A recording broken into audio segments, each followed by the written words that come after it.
Tôi thấy ta cứ tiêu. Ôi da. Ăn lò thế nhưng ê cứ tiêu này xe. Nó mới sai rồi. Nó một tiếng chào của miền Thái rồi. Tôi giải đấy.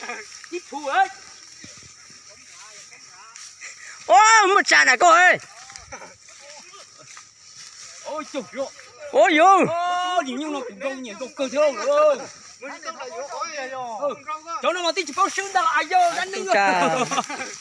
Ô, một trà này giờ bóng đá ơi. Chạy. Ôi yo. Ôi yo. Ôi yo. Ôi ôi.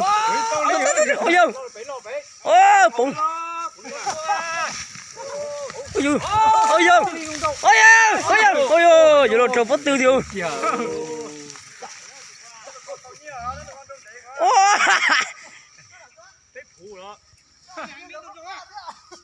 Chuẩn còn luôn mà. Giờ nó khỏi phú thế.